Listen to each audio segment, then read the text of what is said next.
নমস্কার, your internet school চ্যানেলে তোমাদের সকলকে স্বাগত। তো আজকে আমরা তোমাদের ক্লাস 9 এর ভূগোলের রায় ও মার্টিন কোশ্চেন ব্যাংক অনুসারে দ্বিতীয় পর্যায়ক্রমিক মূল্যায়নের মডেল সেট 15 প্রশ্নগুলোর সমাধান করব। তো দেরি না করে চলো ভিডিওটা শুরু করা যাক। প্রথমে একে বলেছে বিকল্পগুলি থেকে সঠিক উত্তরটি নির্বাচন করে লেখো। একটা বলেছে নিরক্ষীয় তল পৃথিবীর অক্ষের সঙ্গে অবস্থান করে। সঠিক অপশন হচ্ছে অপশানে 0 ডিগ্রি কোণে। দিয়ে বলেছে ভারতের প্রমাণ দ্রাঘিমারেখার মান। সঠিক অপশন হচ্ছে অপশানে 82 ডিগ্রি 30 মিনিট পূর্ব। তিনি বলেছে যে প্রক্রিয়ার মাধ্যমে ক্ষয়জাত পদার্থ ভূপৃষ্ঠের নিচু অংশে সঞ্চিত হয় তাকে বলা হয়। সঠিক অপশন হচ্ছে অপশানে আরোহণ। পরে 4-এ বলেছে পৃথিবীর উচ্চতম মালভূমি। সঠিক অপশন হচ্ছে অপশানে পামির মালভূমি। 5-এ বলেছে আর্দ্র ক্রান্তীয় অঞ্চলে সৃষ্টি হয়। সঠিক অপশন হচ্ছে অপশানে ল্যাটেরাইট মাটি। 6-এ বলেছে সিকিমের প্রধান নদীর নাম। সঠিক অপশন হচ্ছে অপশানে তিস্তা। পরে 7-এ বলেছে সুন্দরবন অঞ্চলে কর্দমাক্ত নিচু জলাভূমি ও বনভূমিকে বলা হয়। সঠিক অপশন হচ্ছে অপশানে বাদা। 2-এ বলেছে নিচের প্রশ্নগুলি পূর্ণ বাক্যে উত্তর দাও। 1-এ বলেছে ভারত থেকে কোন নক্ষত্রের সাহায্যে কোন স্থানের অক্ষাংশ নির্ণয় করা হয়। তো দেখো, যেহেতু ভারত উত্তর গোলার্ধে অবস্থিত, সেই জন্য উত্তর গোলার্ধের যে মেরু নক্ষত্র থাকবে সেই নক্ষত্র দিয়েই ভারতে কোনো স্থানের অবস্থান নির্ণয় করা হবে। তো দেখো, উত্তর গোলার্ধে হচ্ছে ধ্রুবতারা দিয়ে কোনো স্থানের অক্ষাংশ নির্ণয় করা হয়। তাহলে ভারতে হচ্ছে ধ্রুবতারা দিয়ে কোনো স্থানের অক্ষাংশ নির্ণয় করা হয়। পরে 2-এ বলেছে 1 ডিগ্রি অক্ষাংশের পার্থক্যে কত ডিগ্রি সেলসিয়াস হারে তাপমাত্রা কমতে থাকে। উত্তরটা হচ্ছে 0.28 ডিগ্রি সেলসিয়াস। পরে 3-এ বলেছে পৃথিবীর অধিকাংশ ভঙ্গিল পর্বত কোন পাতের সংঘর্ষের ফলে সৃষ্টি হয়েছে। উত্তরটা হচ্ছে মহাদেশীয় মহাদেশীয় পাত ও মহাদেশীয় মহাসাগরীয় পাতের সংঘর্ষের ফলে সৃষ্টি হয়েছে। পরে 4-এ বলেছে কাস্পিয়ান সাগরের তীরবর্তী তুরানের নিম্নভূমি কোন ধরনের সমভূমি। দেখো, উত্তরটা হচ্ছে অবনত সমভূমি। পরে 2-5-এ শিলায় মরচে ধরে আবহবিকারের কোন ধরনের প্রক্রিয়ার মাধ্যমে। উত্তরটা হবে জারণ অথবা অক্সিডেশন লিখলেও উত্তরটা ঠিক হবে। পরে 2-6 বলেছে রেগোলিথের যে অংশে মৃত্তিকার সৃষ্টি হয় তাকে কি বলা হয়। উত্তরটা হচ্ছে সোলাম, দন্তেশ্বয় ওকার লয়াকার ম। পরে 2-7 বলেছে দার্জিলিং শহরে জল সরবরাহ হয় কোন হ্রদ থেকে। দেখো, উত্তরটা হচ্ছে সিঞ্চল হ্রদ। পরে 2-8-এ বলেছে পার্বত্য অঞ্চলে 4000 মিটারের উপরের অংশে কোন ধরনের উদ্ভিদ লক্ষ্য করা যায়। দেখো, উত্তরটা হচ্ছে আলপীয় উদ্ভিদ। পরে 3-এ বলেছে নিচের প্রশ্নগুলির উত্তর দাও। 1-এ বলেছে প্রতিপাদ স্থান কাকে বলে। দেখো, এই প্রশ্নের উত্তরটার জন্য এই প্রশ্নের উত্তরটা থেকে তোমরা উত্তরটা পাবে। এখান থেকে এই পর্যন্ত লিখবে। এই ছবিটা পারলে আঁকবে, না পারলে আঁকার দরকার নেই, আঁকলে পেন্সিলে আঁকবে। পরে 3-2 বলেছে ব্যবচ্ছিন্ন মালভূমি কাকে বলে। ওই প্রশ্নের উত্তরটা তোমরা এই প্রশ্নের উত্তরটা থেকে পাবে।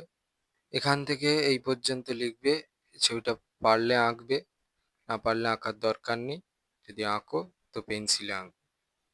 পরে 3-এ বলেছে আবহবিকারের স্বল্পমোচন পদ্ধতি কিভাবে সংগঠিত হয়। ওই প্রশ্নের উত্তরটা তোমরা এই প্রশ্নের উত্তরটা থেকে পাবে। এখান থেকে এই পর্যন্ত লিখবে, এই ছবিগুলো আঁকতে হবে, ছবিগুলো পেন্সিলে আঁকবে। পরে 3-4-এ বলেছে সুন্দরবন অঞ্চলের ম্যানগ্রোভ উদ্ভিদের বৈশিষ্ট্য উল্লেখ করো। দেখো, আমি 3-4টে দেখিয়ে দিচ্ছি, এখান থেকে নিজেদের মন পছন্দ মতো, যেহেতু তোমাদের প্রশ্নটা নাম্বারে, তাহলে কেউ 2টো বৈশিষ্ট্য দিতে পারো, কারো মনে হলে 3টে দিতে পারো, আর স্কুল ভিত্তিক ব্যাপার থাকলে 4টে পর্যন্ত দেবে।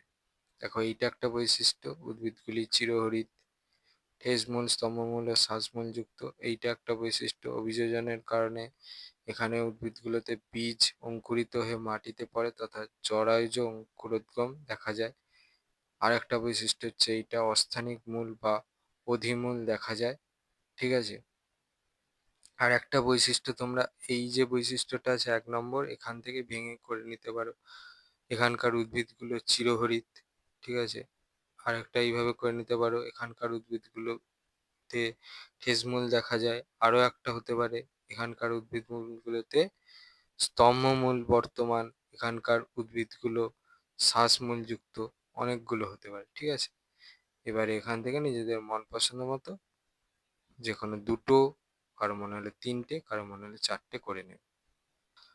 পরে 4 বলেছে নিচের প্রশ্নগুলির যথাযথ উত্তর দাও। একেরটা বলেছে স্থানীয় সময় ও প্রমাণ সময়ের মধ্যে পার্থক্য লেখো। এখানে অনেক বিষয়ের উপর ভিত্তি করে পার্থক্যটা দেওয়া। এবার যেহেতু তোমাদের প্রশ্নটা 3 নম্বরের, তাহলে কেউ 3টে বিষয়ের উপর ভিত্তি করে পার্থক্যটা লিখতে পারো। কারো মনে হলে 4টে বিষয়ের উপর ভিত্তি করে পার্থক্যটা লিখতে পারো। স্কুল ভিত্তিক ব্যাপার থাকলে তাহলে 5টা পর্যন্ত পার্থক্যের বিষয়ের উপর ভিত্তি করে পার্থক্যটা লিখে দেবে। পরে 4-এর দিয়ে বলেছে প্লাবন সমভূমি কিভাবে সৃষ্টি হয় বর্ণনা করো। উত্তর, এই প্রশ্নের উত্তরটার জন্য এই প্রশ্নের উত্তরটা লিখলে হবে। এখান থেকে উত্তরটা চলছে এই 1 2 3, 3টে ছবি আঁকতে হবে। ছবিগুলো কিন্তু সব পেন্সিলে আঁকবে, এই পর্যন্ত লিখবে। পরে 4-এর 3-এ বলেছে আবহবিকার ও ক্ষয়ীভবনের মধ্যে পার্থক্য লেখো। তো এখানে অনেক বিষয়ের উপর পার্থক্য দেওয়া আছে। যেহেতু তোমাদের প্রশ্নটা 3 নম্বরের, তাহলে কেউ 3টে বিষয়ের উপর ভিত্তি করে পার্থক্য লিখতে পারো। কারো মনে হলে 4টে বিষয়ের উপর ভিত্তি করে পার্থক্যটা লিখতে পারো। আর স্কুল ভিত্তিক ব্যাপার থাকলে তাহলে 6টা বিষয়ের উপর ভিত্তি করে পার্থক্যটা লিখে দেবে। 4-এ বলেছে পশ্চিমবঙ্গের উত্তরের পার্বত্য অঞ্চলের নদ-নদীর 3টি বৈশিষ্ট্য লেখো। তো দেখো, এই প্রশ্নের উত্তরটা থেকে পাবে। এবার এখানে 6টা দেওয়া আছে, কিন্তু তোমাদের প্রশ্নে 3টে বলে দেওয়া আছে, তাহলে এখান থেকে নিজেদের মন পছন্দ মতো যে কোনো 3টে লিখে দেবে। এই পর্যন্ত উত্তরটা দেওয়া আছে। পরে 5-এ বলেছে যে কোনো একটি প্রশ্নের উত্তর দাও। একেরটা বলেছে মানব জীবনে পর্বতের গুরুত্ব আলোচনা করো। এই প্রশ্নের উত্তরটার জন্য এই প্রশ্নের উত্তরটা লিখলে হবে এখান থেকে। এই পর্যন্ত তোমাদের উত্তরটা দেওয়া আছে। এবার যেহেতু তোমাদের প্রশ্নটা 5 নম্বরের, তাহলে কারো মনে হলে 5টা পয়েন্ট লিখতে পারো, কারো মনে হলে 6টা পয়েন্ট লিখতে পারো। স্কুল ভিত্তিক ব্যাপার থাকলে তাহলে 8টা পর্যন্ত পয়েন্ট লিখে দেবে।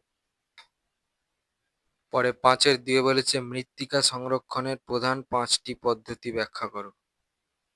এই প্রশ্নের উত্তরটা তোমরা এই প্রশ্নের উত্তরটা থেকে পাবে, যে মৃত্তিকা সংরক্ষণের উপায় বা পদ্ধতি। এখানে 12টা দেওয়া আছে। এবার যেহেতু তোমাদের প্রশ্নে 5টা বলে দিয়েছে, তাহলে 12টা থেকে নিজেদের মন পছন্দ মতো যে কোনো 5টা লিখে দেবে। 5-এর 3-এ বলেছে পশ্চিমবঙ্গের পার্বত্য অঞ্চল ও মালভূমি অঞ্চলের জলবায়ুর মধ্যে পার্থক্য লেখো। তো দেখো, এখানে যেহেতু তোমাদের প্রশ্নটা 5 নম্বরের, আচ্ছা আগে বলে দিই কোনগুলো। এইটা আর এইটা লিখতে হবে। এই দুটো বিষয়ের উপর পার্থক্য দিয়েছে তোমাদের প্রশ্নে, ঠিক আছে?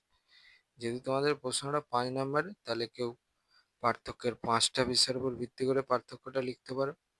কারো মনে হলে 6টা বিষয়ের উপর ভিত্তি করে পার্থক্যটা লিখতে পারো। আর স্কুল ভিত্তিক ব্যাপার থাকলে এখন 8টা বিষয়ের উপর ভিত্তি করে পার্থক্যটা লিখে দেবে। ছিল তোমাদের ভূগোলের রায় ও মার্টিন কোশ্চেন ব্যাংক অনুসারে ক্লাস 9-এর দ্বিতীয় পর্যায়ক্রমিক মূল্যায়নের মডেল সেট 15 প্রশ্নগুলোর সমাধান। তো তোমাদের যদি এই ভিডিওটা ভালো লেগে থাকে, তাহলে ভিডিওটাকে অবশ্যই লাইক করে দাও এবং আমাদের চ্যানেলটাকে অবশ্যই সাবস্ক্রাইব করে দাও। এই ধরনের ভিডিওর নোটিফিকেশন চটজলদি পেতে হলে আমাদের চ্যানেলকে সাবস্ক্রাইব করার পাশাপাশি পাশে থাকা বেল আইকনে গিয়ে অবশ্যই ক্লিক করে দাও, যাতে করে ভিডিও আপলোড হওয়ার সাথে সাথেই তোমরা তার নোটিফিকেশন পেয়ে যাও। আর দেখবে ভিডিও ডেসক্রিপশনে আমাদের টেলিগ্রাম এবং হোয়াটসঅ্যাপ গ্রুপের লিঙ্ক দেওয়া আছে, সেখানে তোমরা চটজলদি জয়েন করে যাও, যাতে করে সাজেশনের ভিডিওগুলো তোমরা চটজলদি কালেকশন করে নিতে পারো। তো আজকের মতো ভিডিওটা এই পর্যন্তই। দেখা হচ্ছে পরবর্তী ভিডিওতে।